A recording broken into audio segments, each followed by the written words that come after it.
Hello students, कैसे हो आप सभी लोग। यार इस वीडियो के अंदर हम देखेंगे बिटसैट के अंदर में किस तरीके से ट्रिक्स एंड चीट कोड्स हमारा लगता है, किस तरीके से हम ट्रिक्स लगा सकते हैं नंबर को बूस्ट करने के लिए। आप लोगों का टारगेट है 270 प्लस नंबर बिटसैट के अंदर में, और बहुत सारे स्टूडेंट्स यार 200, 180, 220, 230 इस रेंज में स्टूडेंट्स अटके हुए हैं, उनका स्कोर अटका हुआ है।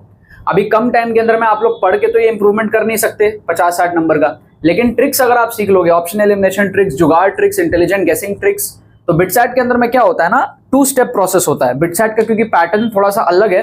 बिटसैट में मान लो आपने 130 में से मान लो आपने 80 क्वेश्चन के आसपास किया हो, 80-90 क्वेश्चन के आसपास आपने किया हो, आपका स्कोर है मान लो 200 के करीब आ रहा हो।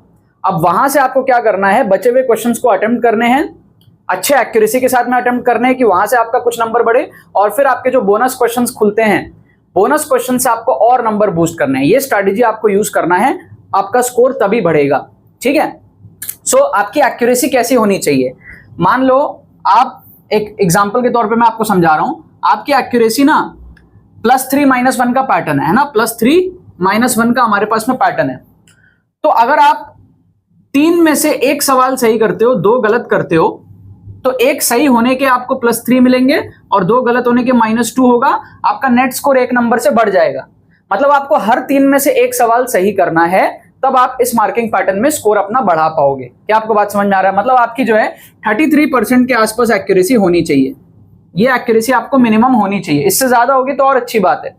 मतलब आप अगर मान लो 40% एक्यूरेसी बना लो, 10 में से आप 4 क्वेश्चन सही कर लो और 6 क्वेश्चन आपके गलत भी हो जाएं, तो 4 क्वेश्चन के आपको मिलेंगे 12 नंबर, 4 3 12, और 6 के आपके होंगे -6। तो यहां पर आपके 6 नंबर बढ़ जाएंगे। 10 क्वेश्चन आप अटेम्प्ट करोगे एक्स्ट्रा, तो 6 नंबर आपके बढ़ जाएंगे। क्या आपको बात समझ में आ रहा है? यस और नो, यस और नो, क्या आपको बात समझ में आ रहा है? तो जैसे मान लो आपने 80 क्वेश्चंस के आसपास अटेम्प्ट करा, अब आप बाकी के क्वेश्चंस अटेम्प्ट कर दो ट्रिक्स एंड चीट कोड से। बाकी के क्वेश्चन मान लो 50 क्वेश्चन आपने अटेम्प्ट करे, तो 10 क्वेश्चन में आपने 6 नंबर का बूस्ट लिया, तो 50 में आपने कितना लिया? 30 नंबर का बूस्ट लिया। ठीक है। तो वो बचे हुए क्वेश्चन जो आप अटेम्प्ट करोगे, उस 50 में से आप अगर 20 क्वेश्चन सही कर लेते हो 40% एक्यूरेसी से, और 30 गलत भी हो जाते हैं, तो इस 20 के आपको आएंगे 60 नंबर, 20 × 3 और -30 आपका होगा, तो 30 नंबर आपने बूस्ट कर लिया एक्स्ट्रा। समझ गए? और फिर आपके बोनस क्वेश्चंस और खुलेंगे, तो वो बोनस क्वेश्चंस में से आप जितना सॉल्व करोगे, वहां आपके और नंबर बूस्ट होंगे। बिटसैट के अंदर में आपको पता है ना, जब आप पूरा पेपर अटेम्प्ट कर लेते हो, आपके बोनस क्वेश्चंस भी ओपन होते हैं, लेकिन वो उन्हीं स्टूडेंट्स के लिए ओपन होते हैं जिन्होंने पूरा पेपर अटेम्प्ट किया होता है।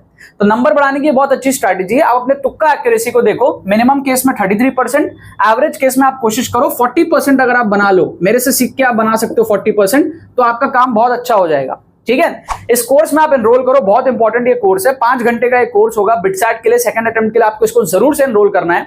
इसमें क्या होगा, आप स्ट्रक्चर्ड वे में सारे ट्रिक सीखोगे, माइंडसेट को आप डेवलप करोगे। जब आप माइंडसेट डेवलप करोगे, आप रिस्क मैनेजमेंट समझोगे। ये जो चीज मैं आपको बता रहा हूं कि आपको 50 में 20 सही करना है, या फिर 50 में से 17 सही करना है, 33% एक्यूरेसी अगर लेंगे तो 1/3 आपको 50 में 17 सही करना है।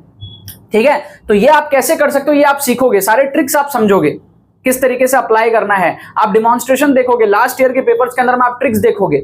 तो ओवरऑल एक स्ट्रक्चर्ड कोर्स है। इसके अंदर में free mock test with solutions भी है। सेकंड अटेम्प्ट के पहले आप इसको अगर देखते हो, 5 घंटे इन्वेस्ट करते हो इस कोर्स के अंदर में, तो आपका स्कोर जो है 50-60 नंबर ज्यादा आने की पूरी पॉसिबिलिटी रहेगी। आपका जो भी अभी स्कोर है 200, 220, 170, जो भी आपका सिचुएशन है, वहां से आप 50-60 नंबर डेफिनेटली यहां पर जो है बूस्ट कर सकते हो। इसमें एनरोल करने का प्रोसेस क्या है, लिंक डिस्क्रिप्शन में जाओ, जाके पेमेंट प्रोसेस कंप्लीट करो। आपसे डिटेल्स पूछेगा, मेल आईडी वगैरह आपसे पूछेगा, नंबर वगैरह पूछेगा, डिटेल्स फिल करके आप पेमेंट प्रोसेस कंप्लीट करो, आपको डिजिटली जो है कोर्स सेंड कर दिया जाएगा। अगर कोई प्रॉब्लम आती है, हमारी टीम को आप व्हाट्सअप करो, व्हाट्सअप नंबर आपको दिख रहा है, व्हाट्सअप लिंक भी आपको मिलेगा डिस्क्रिप्शन में। हमारी टीम को आप रीच आउट करके फिर आप इस कोर्स में एनरोल कर सकते हो। जरूर से कर लेना, बहुत इंपॉर्टेंट है अगर आपको बिटसैट सेकंड अटेम्प्ट में जो है अच्छा नंबर लाना है तो। राइट। अब यहां पर हम कुछ डिमॉन्स्ट्रेशन भी समझते हैं कि भैया ये कैलकुलेशन तो आपने समझा दिया सर कि +3 -1 है, 33% एक्यूरेसी में हम नंबर बूस्ट करते हैं, 40% एक्यूरेसी में हम बहुत अच्छा नंबर बूस्ट करते हैं, और हम बाकी के क्वेश्चंस अटेम्प्ट कर लेंगे, 130 में से 80 हम सॉल्व कर लेंगे। ठीक है।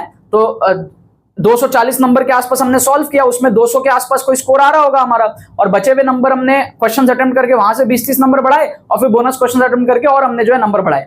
बट क्या ये सच में पॉसिबल है? तो वो क्वेश्चंस के थ्रू मैं आपको समझाता हूं कि भाई ये सच में किस तरीके से पॉसिबल है। ठीक है। 3 क्वेश्चन मैं आपको दिखाऊंगा डिमॉन्स्ट्रेशन के तौर पे, बाकी आप कोर्स में एनरोल कर लेना। कोर्स में पूरा स्ट्रक्चर्ड वे में आपको बहुत सारे क्वेश्चंस मिलेंगे, माइंडसेट डेवलपमेंट होगा, ऑन पेपर आपको डिमॉन्स्ट्रेशन दिखाया जाएगा। ठीक है। जैसे आप फर्स्ट क्वेश्चन को देखो, यहां पर इस क्वेश्चन में आप देखोगे ना, सिंपल पेंडुलम, एक पेंडुलम दिया हुआ है आपको, फर्स्ट क्वेश्चन आप देखो, क्वेश्चन 1 आपको दिया एक पेंडुलम है, इक्विलिब्रियम पोजीशन से उसको क्या एंगल थीटा में उठाया गया और फिर रिलीज किया गया। बोल रहा है कि जब वो पास करेगा इक्विलिब्रियम पोजीशन से तो उसकी स्पीड क्या होगी। तो जैसे इस तरीके से हमारे पास में क्या है, पेंडुलम है, उसको थोड़ा सा उठाया गया थीटा एंगल से और फिर रिलीज कर दिया गया। अब जब वो वापस इस पोजीशन से क्रॉस करेगा तो उसकी स्पीड पूछा आपने को, यही तो पूछा है। अब यहाँ पर जो ऑप्शंस दिए हैं वो आप देख सकते हो। अब हम ऑप्शन एलिमिनेट करके तुक्का मारेंगे ना तो हमारी एक्यूरेसी अच्छी रहती है। हम रैंडम तुक्का मारेंगे तो एक्यूरेसी नहीं बनेगी। ऑप्शन एलिमिनेट करके आप तुक्का मारो। कैसे मार सकते हैं देखो, मैं क्या कहता हूं, मैं एक काम करता हूं, मैं कहता हूं let theta equal to 0, let theta equals to 0। मतलब मैं ये कह रहा हूं मैंने उसको मूव किया ही नहीं। मैंने अगर उसको मूव किया ही नहीं तो रेस्ट पे है, मूव करेंगे तभी तो वो स्पीड पकड़ेगा। मैंने उसको मूव किया ही नहीं, थीटा 0 ले लिया मैंने अपने मन से। अच्छा थीटा अगर 0 है तो रेस्ट ही पे है, रेस्ट ही पे है तो रेस्ट ही पे रहेगा, आंसर 0 ही आएगा। इसका मतलब थीटा 0 लेने पे हमारा जो स्पीड है to pass from that position again वो 0 ही रहेगा, क्योंकि कोई मूवमेंट हुआ ही नहीं है ना, है ना। तो अब आप अगर 4 ऑप्शंस के अंदर में देखते हो थीटा 0 पुट करके, ठीक है, ऑप्शन सी तो देखो होने के चांस कम है पहली चीज, क्योंकि उसमें थीटा के टर्म्स में दिया ही नहीं है ऑप्शन, तो उसके चांस वैसे ही कम लग रहे हैं, तो इसको आप काट सकते हो। फर्स्ट ऑप्शन में अगर आप थीटा को 0 पुट करोगे तो cos 0 1 आता है, तो 1 + 1 2 आ जाएगा, √4gl आ जाएगा, तो ये भी नहीं होगा, हमको तो 0 चाहिए ना। ऑप्शन बी में अगर आप थीटा 0 पुट करोगे तो आपको 0 आएगा, और ऑप्शन डी में अगर आप थीटा को 0 पुट करोगे तो cos 0 1 होता है, तो 1 - 1 0 हो जाएगा, तो यहां पर भी आपको 0 दे रहा है। इसका मतलब थीटा को 0 हमने जैसे ही लिया, मतलब कि मैंने कहा कि मैंने इसको मूव ही नहीं कराया, मूव ही नहीं कराया तो रेस्ट पे ही है, रेस्ट पे है तो रेस्ट पे ही रहा, आंसर रेस्ट ही होगा। तो बी और डी सेटिस्फाई कर रहा है, तो हम यहाँ पे 2 ऑप्शन एलिमिनेट कर दिए, बी और डी में से हम तुक्का लगा सकते हैं। अब हमको इंटेलिजेंट गेसिंग करना है, तो आप देखो 2 ऑप्शन आपको cos थीटा के टर्म्स में दिए हुए हैं, एक 1 + cos थीटा ऑप्शन ए और एक 1 - cos थीटा ऑप्शन डी, तो इन दोनों में होने के चांसेस ज्यादा है। ये ऑप्शन एलिमिनेशन टैक्टिक्स है, इंटेलिजेंट गेसिंग सीक्रेट्स है, आपको साइकोलॉजी समझना पड़ेगा ऑप्शंस बने कैसे। आप देखो फर्स्ट ऑप्शन और लास्ट ऑप्शन, एक में 1 + cos थीटा, एक में 1 - cos थीटा, तो चांसेस हाई है कि उनमें से आंसर होगा, तो साइन थीटा के चांसेस यहाँ पे कम बन रहे हैं, ठीक है। तो आप साइन थीटा वाले ऑप्शन को ना गेस करके आप ऑप्शन डी को गेस करोगे यहाँ पे, जो कि cos थीटा के टर्म्स में है। क्या आपको बात समझ में आ रही है? इस तरीके से आपकी एक्यूरेसी बढ़ती है। जब आप बचे हुए क्वेश्चन अटेम्प्ट करोगे तो अंधाधुंध तुक्का मारोगे तो आपका काम नहीं बनेगा। आप अच्छे एक्यूरेसी के साथ में अगर आपको अटेम्प्ट करना है, कुछ गलतियां भी होंगी लेकिन बहुत सारे सही होंगे आपके। ये एक क्वेश्चन मैंने आपको दिखाया, और क्वेश्चन मैं आपको दिखाता हूँ। क्वेश्चन नंबर 2 आप देखो, क्वेश्चन नंबर 2 में हमारे पास में क्या है, 3 ब्रिक्स दिए हुए आपको, लेंथ L मास M के, ठीक है, और इस तरीके से हमारा जो है डायग्राम बना हुआ है। आप देखो यहाँ पर इस तरीके से हमारे पास में ये है लेंथ L का, ठीक है, ये एक ब्रिक है। उसके बाद में अगर आप देखोगे तो इसके मिड पॉइंट से इस तरीके से एक और है, ठीक है, इस तरीके से हमारे पास में एक और है। आप अगर ध्यान से देखो तो L/2 L/2 है, L/2 L/2, और फिर अगर आप ध्यान से देखते हो तो आपका L/4 बाहर निकला हुआ है, L/4 बाहर निकला हुआ है, ठीक है, और ये इस तरीके से आपका सीन बन रहा है। ये तीसरा ब्रिक है, समझ गए आप, L/4 बाहर निकला हुआ है। तो अब आप देखो इसके आपको क्या चाहिए, सेंटर ऑफ मास चाहिए। आप एक चीज समझो, ये तीनों का लेंथ L है ना, ये तीनों का लेंथ हमारे पास में क्या है, L है। ये L/2 बाहर निकला हुआ है और ये L/4 बाहर निकला हुआ है। ये छोटा सा पोर्शन 1/4 पोर्शन बाहर निकला हुआ है। तो आप समझना, आप तीनों ब्रिक को अलग अलग तरीके से देखो। इसका जो सेंटर ऑफ मास है वो यहां लाई करेगा, है ना, इसका जो सेंटर ऑफ मास है वो यहां लाई करेगा, यहां पे लाई करेगा, ठीक है। इस वाले का जो सेंटर ऑफ मास है वो यहां लाई करेगा, है ना, इस वाले का सेंटर ऑफ मास यहां, इस वाले का सेंटर ऑफ मास यहां, और इस वाले का जो सेंटर ऑफ मास है वो उसके सेंटर पे यहां लाई करेगा। क्या आपको बात समझ में आ रहा है, यस और नो? ठीक है, ये L लेंथ है, इसका मिड पॉइंट, ये L लेंथ है, इसका मिड पॉइंट, ये L लेंथ है, इसका मिड पॉइंट। ये यहां पे L/4 पोर्शन ही बाहर निकला हुआ है खाली, इसीलिए आप देखो इसके बीच में गैप ज्यादा है, इसके बीच में गैप कम है, ठीक है। अब आपको इन तीनों का सेंटर ऑफ मास चाहिए। अब आप ऑप्शंस को थोड़ा सा ध्यान से अगर देखोगे तो आपको पहला ऑप्शन दिया L/4। पहला ऑप्शन का कहने का मतलब है कि सेंटर ऑफ मास L/4 पे हो, पॉसिबल ही नहीं है। इन तीनों का सेंटर ऑफ मास यहां कहां से होगा, ठीक है। दूसरा ऑप्शन अगर आप देखोगे तो आपको दिया L/2। L/2 मतलब यहां पे, पॉसिबल ही नहीं है ना। ये और ये इक्वल डिस्टेंस में थोड़ी है। लेफ्ट हैंड साइड में अगर इसको हम सेंटर पकड़ ले, ये ज्यादा दूरी पे है, ये कम दूरी पे है, तो सेंटर ऑफ मास L/2 पे नहीं आएगा। अगर इक्वी डिस्टेंस होता, ये जितना लेफ्ट में है ये उतना ही अगर राइट में होता, तब ये L/2 पे आता, तो L/2 भी नहीं होगा, समझ रहे हो। फिर आप देखो ऑप्शन सी 3L/2 दिया हुआ है। 3L/2 मतलब क्या हो गया, 3L/2 मतलब आपका हो गया यहां पे, तो इतना दूर कहां से चला जाएगा यार, ये 3L/2 3/2L इतना दूर कहां से जाएगा। ये एक मास है, ये एक मास है, ये एक मास है, तीनों का centre of mass individually brick का ये और ये है, इन तीनों का सेंटर ऑफ मास इस रीजन में ही कहीं रहेगा ना, बीच में। क्रॉस कहां से कर जाएगा, इतना दूर भी नहीं जाएगा। और लास्ट ऑप्शन आप देखो 11/12L। 11/12L का मतलब है L से थोड़ा सा छोटा, है ना, L से अच्छा जस्ट अ सेकेंड, ये L/4 और L/2 है ना, ये इधर थे, L/4 इधर था और L/2 हमारा इधर था, ठीक है। L/4 और L/2 हमारा यहां पे था, आप देखो ध्यान से, L/4 हमारा यहां था और L/2 हमारा यहां पे था, तो इतना ज्यादा लेफ्ट में नहीं होगा, ठीक है। सो आप समझ सकते हो, हमारे पास में ये ब्रिक है, इस ब्रिक का सेंटर ऑफ मास यहां, इस ब्रिक का सेंटर ऑफ मास यहां, इस ब्रिक का सेंटर ऑफ मास यहां, तो जो भी होगा इन तीनों का सेंटर ऑफ मास वो इसके बीच में कहीं होगा, इस लाइन और इस लाइन के बीच में होगा कहीं। 3L/2 क्रॉस कर गया और L/4 और L/2 इस तरफ रह गया। क्या आपको बात समझ में आई? L/2 हमारा यहीं पर है, तो जो भी आएगा बीच में आएगा, तो 11/12L हो सकता है, क्योंकि 11/12L कहीं ना कहीं बीच में आएगा। क्या आपको लॉजिक समझ आया? यस और नो?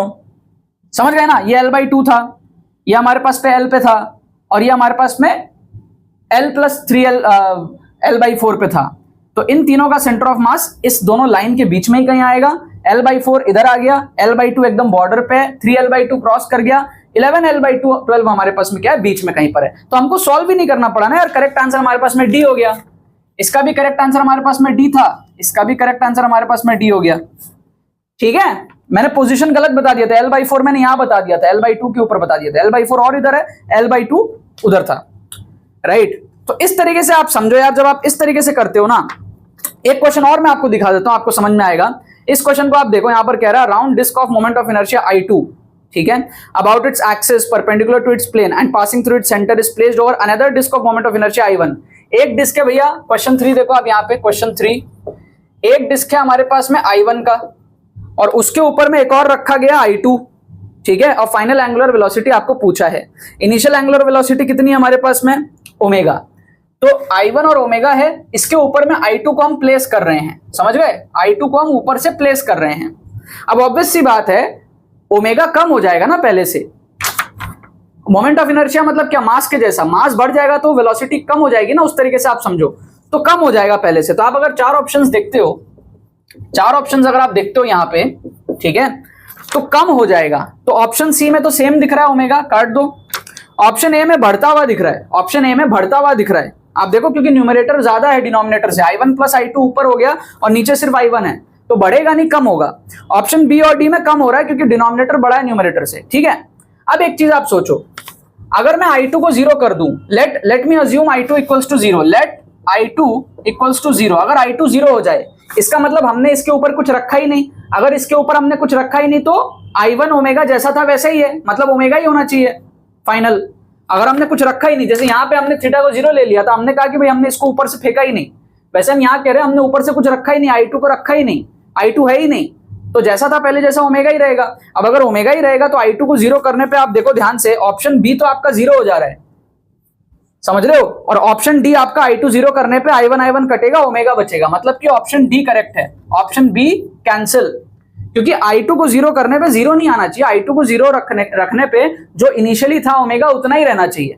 समझ गए आप बात को? तो इस तरीके से हमने ऑप्शंस को एलिमिनेट किया। इसका भी करेक्ट आंसर क्या था हमारे पास में, डी, ठीक है। वीडियो थोड़ी सी लंबी बनी है, तीनों क्वेश्चन का आंसर डी है, बट आप समझ सकते हो कैसे हम इस एक्यूरेसी को मेंटेन कर पाएंगे। ये जो एक्यूरेसी, इसको कैसे मेंटेन किया जाता है वो मैं आपको समझा रहा हूं, और ये कुछ ही एग्जांपल्स हैं, ठीक है। ये वाला आई होप आप समझो, इसका सेंटर ऑफ मास यहां था, इसका यहां था, इसका यहां था, तो तीनों का इक्विवेलेंट इन तीनों के बीच में आना था। L/4 इधर हो गया था, 3L/2 क्रॉस कर गया था, L/2 जस्ट इस बॉर्डर में था, इसके बीच में सिर्फ एक ही पॉइंट थी 11L/12, जो कि ऑप्शन डी में था, ठीक है। मैंने पॉइंट आपको गलत बता दिया था शुरू में, राइट। तो इस तरीके से जब आप करते हो तो आपकी परसेंटेज एक्यूरेसी बढ़ती है। जब आप बहुत सारे क्वेश्चंस अटेम्प्ट करते हो, फिर आप बोनस क्वेश्चंस को अटेम्प्ट करते हो बिटसैट में, तब आपके फाइनली जो है नंबर बढ़ते हैं एग्जाम के अंदर में। क्या आपको बात समझ में आ रही है? ठीक है, इसीलिए यार इस तरीके का माइंडसेट डेवलप करने के लिए एनरोल करो यार इस कोर्स के अंदर में। बिटसैट 2024 सेकंड अटेम्प्ट के लिए स्पेशली डिजाइन कोर्स है, आप एनरोल करोगे, आपको फट से जो है 10 मिनट के अंदर में कोर्स प्रोवाइड कर दिया जाएगा। हमारी टीम व्हाट्सएप पे भी एक्टिव है, ज्यादा टाइम नहीं बचा हुआ है बिटसैट एग्जाम के अंदर में। आई होप इसका बेनिफिट आप लोग उठाओगे और अपने नंबर को आप बूस्ट करोगे। जब आप नंबर बूस्ट करोगे 260 270 प्लस जाओगे, तब आपका कुछ चांस रहेगा बिटसैट के अंदर में जो है अच्छा कुछ मिलने का। ठीक है, चलो बाकी तो बस यही बात है। बहुत बहुत धन्यवाद मेरे साथ इस वीडियो में जुड़ने के लिए, बने रहिए यार।